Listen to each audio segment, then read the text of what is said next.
বিক্ষিপ্তভাবে ঝড় বৃষ্টি হলেও গরম কিছুতেই পিছু ছাড়ছে না দক্ষিণবঙ্গের। আগামী 2 দিন পর থেকে দক্ষিণবঙ্গে বৃষ্টি বাড়বে বলে জানিয়েছে আবহাওয়া দপ্তর। বিক্ষিপ্ত বৃষ্টি চলবে কলকাতা এবং তার পার্শ্ববর্তী জেলাগুলিতেও। ফলস্বরূপ সর্বনিম্ন তাপমাত্রা 3 থেকে 4 ডিগ্রি সেলসিয়াস পর্যন্ত কমতে পারে। সর্বনিম্ন তাপমাত্রাও নামবে। আবহাওয়া দপ্তর থেকে এদিন বিশেষজ্ঞরা জানিয়েছেন, দক্ষিণ বিহারে একটি ঘূর্ণাবর্ত অবস্থান করছে। এই ঘূর্ণাবর্ত থেকে অন্ধ্রপ্রদেশ উপকূল পর্যন্ত উত্তর দক্ষিণ অক্ষরেখা বিস্তৃত। এই অক্ষরেখা ঝাড়খণ্ড এবং উড়িষ্যার ওপর দিয়ে গিয়েছে। এর পাশাপাশি বঙ্গোপসাগর থেকে প্রচুর পরিমাণে জলীয় বাষ্প বাংলায় প্রবেশ করছে। ফলে ঝড় বৃষ্টির সম্ভাবনা বাড়ছে গোটা বাংলায়। আজ দিনের আকাশ আংশিক মেঘলা থাকবে, সঙ্গে আর্দ্রতাজনিত অস্বস্তিকর গরমও অনুভূত হবে। বিকালে বা সন্ধ্যার দিকে বজ্রবিদ্যুৎ সহ হালকা বৃষ্টির সম্ভাবনা রয়েছে। সর্বোচ্চ এবং সর্বনিম্ন তাপমাত্রা 35 ডিগ্রি সেলসিয়াস এবং 29 ডিগ্রি সেলসিয়াসের মধ্যেই ঘোরাফেরা করবে। দক্ষিণবঙ্গে শুষ্ক আবহাওয়া থাকলেও উত্তরবঙ্গে ঝড় বৃষ্টি হয়েই চলেছে। আজ কালিম্পং, জলপাইগুড়ি এবং দক্ষিণ দিনাজপুর জেলার কিছু অংশে বিক্ষিপ্তভাবে ভারী বৃষ্টির পূর্বাভাস। দার্জিলিং থেকে মালদা, উত্তরবঙ্গের বাদবাকি প্রায় সর্বত্রই 40 থেকে সর্বোচ্চ 50 কিলোমিটার গতিতে দমকা ঝড়ো হাওয়ার সঙ্গে বজ্রবিদ্যুৎ সহ বৃষ্টির সম্ভাবনা। এরপর আগামীকাল দক্ষিণ দিনাজপুর এবং জলপাইগুড়ি এই দুই জেলায় বিক্ষিপ্তভাবে ভারী বৃষ্টিপাত জারি থাকবে। আর বাদবাকি সব জেলাতেও ঘন্টায় সর্বোচ্চ 40 থেকে 50 কিলোমিটার গতিতে দমকা ঝড়ো হাওয়ার সঙ্গে বজ্রবিদ্যুৎ সহ বৃষ্টির সম্ভাবনা। মালদা ও দুই দিনাজপুরে ঝড়ের গতিবেগ থাকবে ঘন্টায় সর্বোচ্চ 50 কিলোমিটার পর্যন্ত। এই শুক্রবার থেকে রবিবার পর্যন্ত ঝড় বৃষ্টির সম্ভাবনা কিছুটা কম থাকবে উত্তরবঙ্গে। বিক্ষিপ্তভাবে দু এক জায়গায় হালকা বজ্র বৃষ্টিপাত হওয়ার সম্ভাবনা। উত্তরবঙ্গে ঝড় বৃষ্টি কমলেও দক্ষিণবঙ্গের ছবিটা ক্রমশই বদলাবে। আজ থেকে বজ্রবিদ্যুৎ সহ ঝড় বৃষ্টির পর্ব শুরু হবে। কালবৈশাখীর সঙ্গে শিলাবৃষ্টির আশঙ্কাও রয়েছে। বজ্রপাতের সম্ভাবনাও থাকবে। অন্যদিকে আজ দক্ষিণবঙ্গের পশ্চিমা অঞ্চলের জেলাগুলিতে গরম এবং অস্বস্তিকর আবহাওয়া থাকবে। পুরুলিয়া, বাঁকুড়া, পশ্চিম মেদিনীপুর, ঝাড়গ্রাম এবং পশ্চিম বর্ধমান জেলায় এই অস্বস্তিকর গরম পরিস্থিতি দেখা যাবে।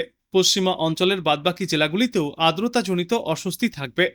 তবে আংশিক মেঘলা আকাশ এবং মাঝে মধ্যেই ছিটেফোঁটা বৃষ্টির সম্ভাবনাও রয়েছে। কিন্তু এই বৃষ্টির জন্য বেশি সময় মুক্তি পাওয়া যাবে না দক্ষিণ বাংলায়।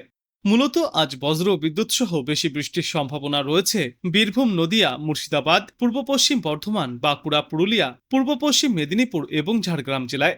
আজ থেকে আগামী শনিবার পর্যন্ত দক্ষিণবঙ্গের প্রায় সর্বত্রই ঝড় বৃষ্টির সঙ্গে কালবৈশাখীর দাপট দেখা যাবে।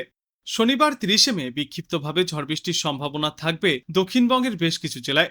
রবিবার থেকে ঝড় বৃষ্টির সম্ভাবনা ফের কমে আসবে। আজ কলকাতা এবং তার পার্শ্ববর্তী অঞ্চলে দিনের সর্বোচ্চ তাপমাত্রা থাকবে 36 ডিগ্রি সেলসিয়াসে এবং আজ সর্বনিম্ন তাপমাত্রা থাকবে 29 ডিগ্রি সেলসিয়াসে। বাতাসে আপেক্ষিক আর্দ্রতার সর্বাধিক পরিমাণ থাকবে 86%, সর্বনিম্ন পরিমাণ থাকবে 64%। আজ বাংলাদেশ আবহাওয়া দপ্তর সূত্রে জানা যাচ্ছে, বর্তমানে লঘুচাপের বর্ধিতাংশ পশ্চিমবঙ্গ থেকে উত্তর বঙ্গোপসাগর পর্যন্ত বিরাজমান রয়েছে। এই সিস্টেমের জেরে আজ রংপুর, ময়মনসিংহ ও সিলেট বিভাগের অনেক জায়গায়, ঢাকা, রাজশাহী ও চট্টগ্রাম বিভাগের কিছু কিছু জায়গায় এবং খুলনা ও বরিশাল বিভাগের দু এক জায়গায় অস্থায়ীভাবে দমকা ঝড়ো হাওয়া সহ বজ্রবিদ্যুৎ চমকানো হালকা থেকে মাঝারি ধরনের বৃষ্টি অথবা বজ্রবৃষ্টিপাত হতে পারে। সেই সাথেই রংপুর, রাজশাহী, ঢাকা, ময়মনসিংহ, চট্টগ্রাম ও সিলেট বিভাগের কোথাও কোথাও মাঝারি ধরনের ভারী থেকে অতি ভারী বর্ষণ চলবে। খুলনা, সাতক্ষীরা, যশোর, চুয়াডাঙ্গা ও লক্ষ্মীপুর জেলাসমূহের ওপর দিয়ে মৃদু তাপপ্রবাহ বয়ে যাচ্ছে এবং তা অব্যাহতও থাকতে পারে। সারা দেশে দিনের তাপমাত্রা প্রায় অপরিবর্তিতই থাকবে এবং রাতের তাপমাত্রা সামান্য বাড়তে পারে। আগামীকাল ঢাকা, ময়মনসিংহ ও সিলেট বিভাগের অনেক জায়গায়, রংপুর, রাজশাহী ও চট্টগ্রাম বিভাগের কিছু কিছু জায়গায় এবং খুলনা ও বরিশাল বিভাগের দু এক জায়গায় অস্থায়ীভাবে দমকা ঝড়ো হাওয়া সহ বজ্রবিদ্যুৎ চমকানো হালকা থেকে মাঝারি ধরনের বৃষ্টি অথবা বজ্রবৃষ্টিপাত হবে। সেই সাথেই রংপুর, রাজশাহী, ঢাকা, ময়মনসিংহ, চট্টগ্রাম ও সিলেট বিভাগের কোথাও কোথাও মাঝারি ধরনের ভারী থেকে অতি ভারী বর্ষণ চলবে। সারা দেশ জুড়েই দিন এবং রাতের তাপমাত্রা কিছুটা কম হতে পারে বৃষ্টির জন্য।